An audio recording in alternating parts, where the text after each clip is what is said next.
हर हर महादेव बम बम भोले नमः शिवाय। कि आने वाले अप्रैल माह से हमारे पाराशरी पाठशाला में ऑनलाइन ज्योतिष का कोर्स 30 महीने का शुरू हो रहा है। उस ज्योतिषीय कोर्स के 10-10 महीने के 3 पार्ट हैं और एक एक पार्ट के 9-9 पार्ट हैं। यदि आप ऑनलाइन ज्योतिष पढ़ने की इच्छा रखते हैं, अपने को योग्य और विद्वान ज्योतिषाचार्य बनाना चाहते हैं, तो हमारा जो 40 वर्ष का जो अनुभव है उसके आधार पर आपको उस पाठ्यक्रम में पाठशाला में ऑनलाइन प्रवेश लेना चाहिए। स्थान सीमित है। पाठशाला अप्रैल माह में प्रारंभ हो रही है। अपना रजिस्ट्रेशन अवश्य करा लें।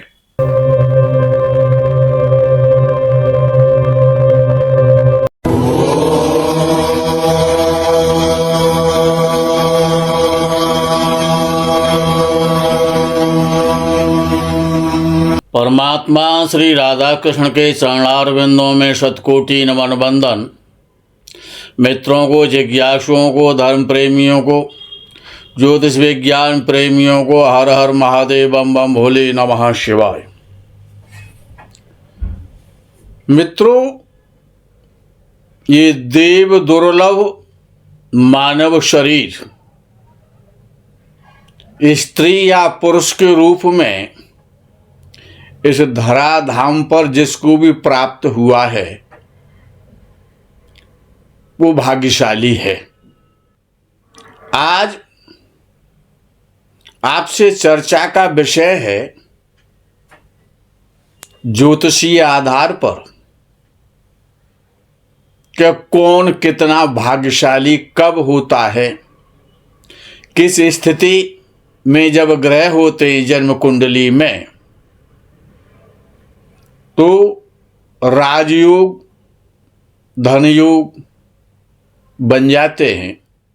कुंभ लगन और सिंह लगन वाले जातकों की कुंडली में बनने वाले धनयोग और राजयोग महर्षि पाराशर का ज्योतिष का जगत प्रसिद्ध सूत्र है कि भाग्येश और कर्मेश यानी नवम भाव का स्वामी और दशम भाव का स्वामी जब एक साथ नवम भाव में या दशम भाव में अथवा लगन में, केंद्र या त्रिकोण में, धन स्थान में या एकादश भाव में जब बैठते युति बना करके या आपस में धर्म कर्माधिपति का दृष्टि के द्वारा जब संबंध होता है, परिवर्तन के द्वारा जब संबंध होता है, नवम और दशम के स्वामियों का तो राजयोग बन जाता है। बड़ा श्रेष्ठ धर्म कर्माधिपति राजयोग माना गया। लेकिन ये जो 12 लगन है मेष से लेकर के मीन तक, ये धर्म कर्माधिपति नाम का जो राजयोग है वो 10 लगनों में बनता है। लेकिन 2 लगनों में ये राजयोग नहीं बनता धर्म कर्माधिपति। बड़ा गहन और गंभीर विषय है, विशेष रूप से कुंभ लगन वालों के लिए। ये नवम भाव का स्वामी यदि किसी का कुंभ लगन है तो नवम भाव का स्वामी कुंभ लगन की कुंडली में शुक्र और दशम भाव का स्वामी मंगल यदि युति बनाकर बैठे हैं अथवा एक दूसरे को देख रहे हैं अथवा राशि परिवर्तन में हैं तो उत्तम राजयोग बन जाएगा। इसी प्रकार सिंह लगन की कुंडली में नवमेश मंगल और दशमेश शुक्र यदि युति दृष्टि अथवा स्थान परिवर्तन में है तो धर्म कर्माधिपति श्रेष्ठ राजयोग निर्माण हो जाएगा। ऐसा महर्षि पाराशर जी का सूत्र है। लेकिन केवल ये विचार इन दोनों लग्नों के लिए हमने ये कहा कि इन दोनों लग्नों में धर्म कर्माधिपति राजयोग नहीं बन सकता है, बाकी 10 लग्नों में बनता है।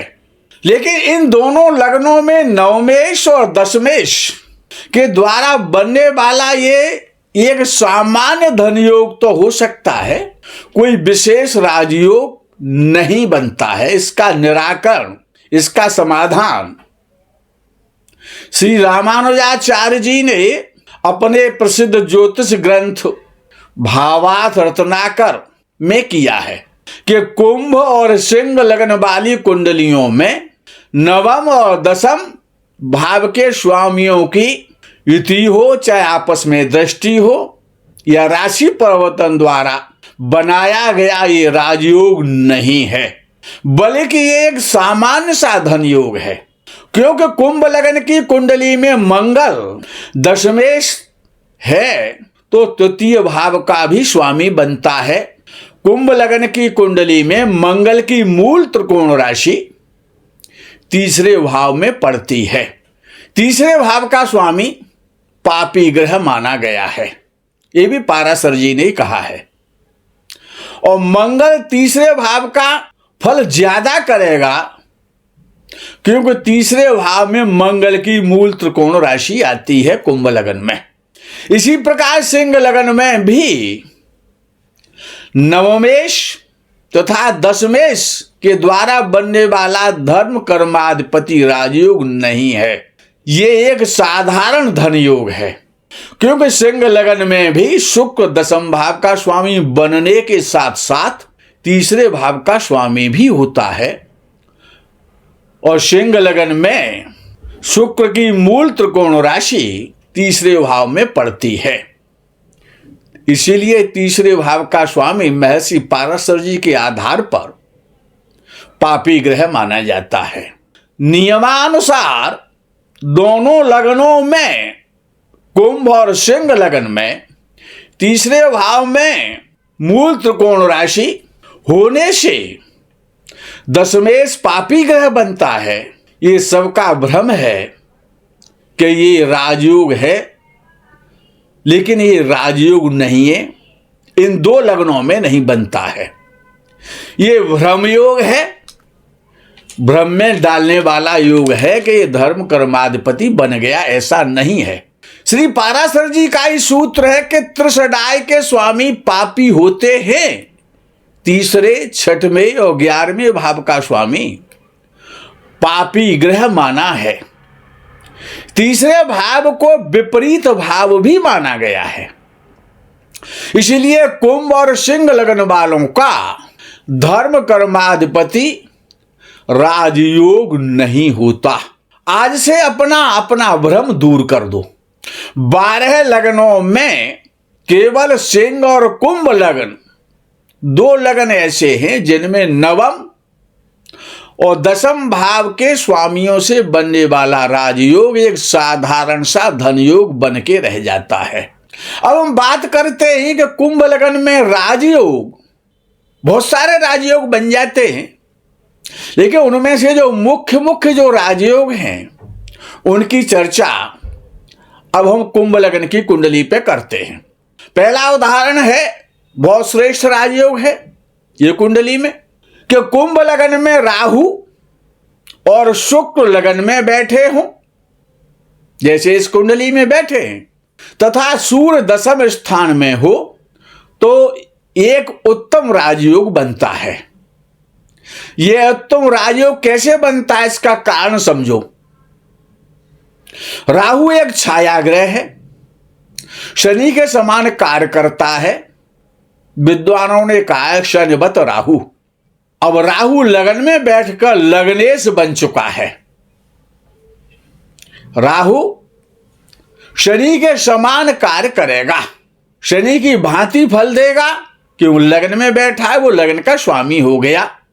और मूल त्रिकोण राशि कुंभ लगन में ही आती है शनि की। राहु के साथ शुक्र की युति में है, राहु शुक्र साथ बैठे हैं, लगन में बैठे हैं। शुक्र चतुर्थ एवं नवम का स्वामी होकर राजयोग कारक है। सूर्य दशम में बैठकर राज सत्ता का सुख देता है, कारक होता है, बली होता है। सूर्य दशम में बैठकर राज सत्ता का स्वामी भी बन जाता है। सूर्य स्वयं राज सत्ता भी है। दशम से दशम भाव का स्वामी अर्थात सप्तम भाव का स्वामी अपनी मित्र राशि दशम में बैठ करके योग कारक लगन को पूरा प्रभावित करता है, पूरा प्रभाव दे रहा है। इसलिए जब इस जातक पर, जिसका कुंभ लगन में राहु और शुक्र लगन में हो और सूर्य दशम में हो, तो जब जब इस प्रकार के कुंभ लगन वाले जातक पर राहु शुक्र तथा सूर्य की दशा, अंतर्दशा जब जब आएगी, तब तब धन सम्मान और पद की प्राप्ति होगी। दूसरा उदाहरण राजयोग का कुंभ लगन वालों के लिए कि कुंभ लगन हो, जैसा कि इस कुंडली में दर्शाया गया है, सूर्य और मंगल अष्टम में बैठे हों, बहुत खराब फल करते हैं अष्टम के लिए। तो जब जब सूर्य मंगल की दशा आएगी तो धनहानि होगी, व्यवसाय तथा नौकरी में परेशानी होगी और स्वास्थ्य में भी परेशानियां आएंगी। लेकिन सूर्य मंगल धनभाव को देखेंगे तो परिवार से और धन से भी समस्या उत्पन्न करेंगे। परंतु अब इस स्थिति में बुध जो अष्टम भाव का स्वामी है वो बहुत अच्छा फल देगा। को अष्टमेश कमजोर हो जाएगा सूर्य मंगल के बैठने से अष्टम भाव में। अष्टमेश कौन है कि वो बुध है।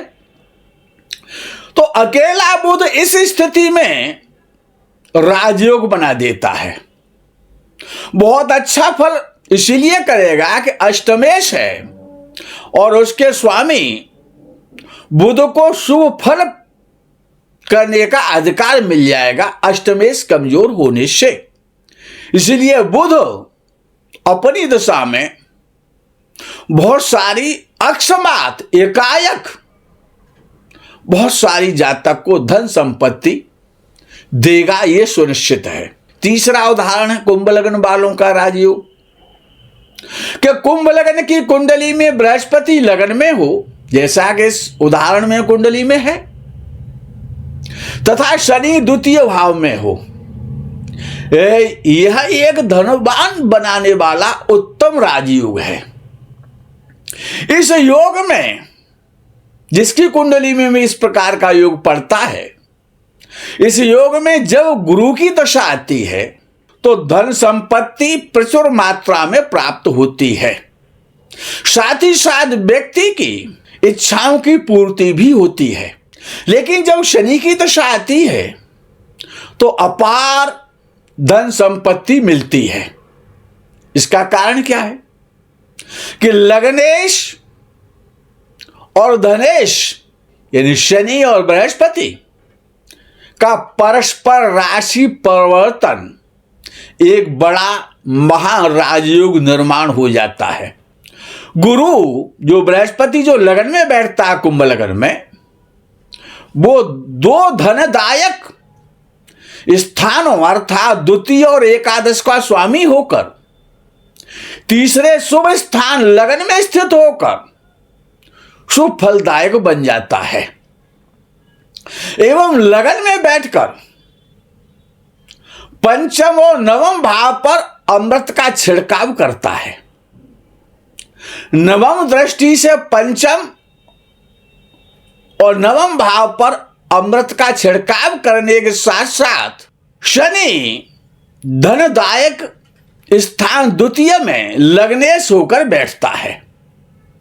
यह शनि विशेष धनदायक इसीलिए होता है कि द्वादश भाव से शनि तीसरे भाव में धन स्थान में बैठता है, द्वितीयेश में लग्नेश होकर बैठता है, लगन का स्वामी भी होता है तो धन स्थान में बैठता है, बृहस्पति के घर में बैठता है और बृहस्पति शनि के जब घर में बैठता है तो शनि बृहस्पति के समान हो जाता है, बृहस्पति के समान फल करने लग जाता है।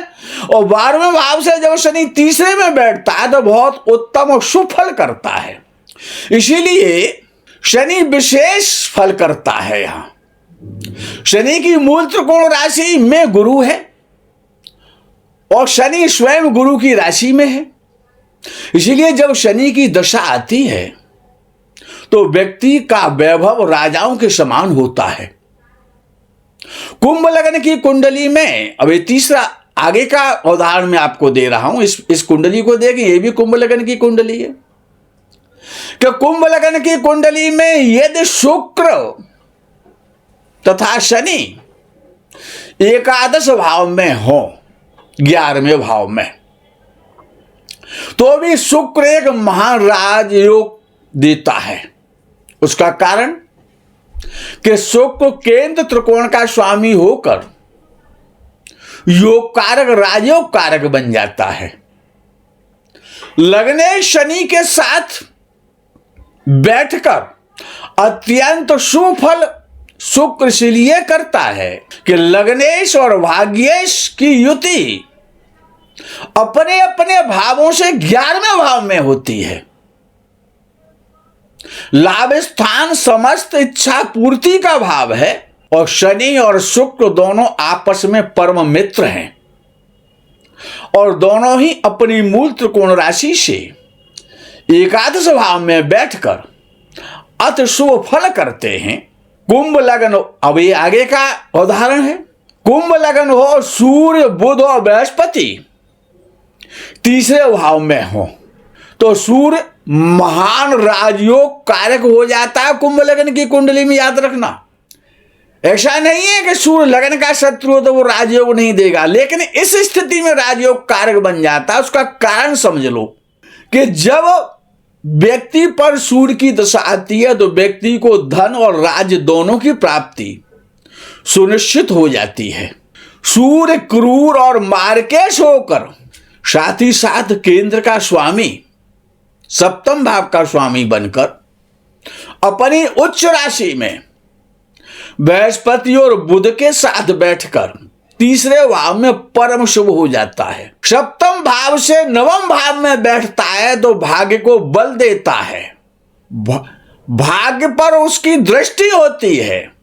बृहस्पति के साथ बैठता है, धनेश के और लाभेश के साथ बैठता है, पंचमेश और षष्ठेश के साथ बैठता है एक का तीसरे भाव में उच्च राशि में, तो परम शुभ हो जाता है।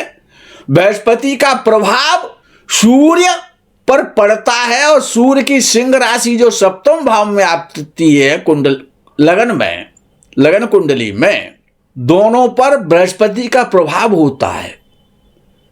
युति के कारण सूर्य बृहस्पति के समान फल देने लगता है और बृहस्पति की दृष्टि सूर्य के घर पर भी होती है और भाग्य स्थान पर भी होती है और लाभ स्थान पर भी होती है। इस कारण सूर्य राज्य धन संपत्ति सबको देता है जब सूर्य की महादशा जातक पर आती है। मित्रों, राजयोगों का निर्माण किस किस प्रकार से होता है, इस कुंभ लग्न की कुंडली में इसके अलावा भी बहुत सारे राजयोग बनते हैं, लेकिन वीडियो बड़ा हो जाएगा, इसीलिए हम यहाँ पर वीडियो को विराम करेंगे।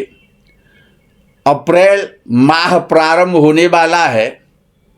जिन जातकों को, जिन विद्वानों को ज्योतिष की क्लास अटेंड करनी है, समय आ रहा है। अप्रैल से क्लास ऑनलाइन प्रारंभ हो रही हैं। फीस अत्यंत न्यूनतम रखी गई है। आप उन क्लासों को ज्वाइन करें और अपना पंजीकरण अवश्य करा लें। हर हर महादेव, बम बम भोले, नमः शिवाय। जय गौ माता की।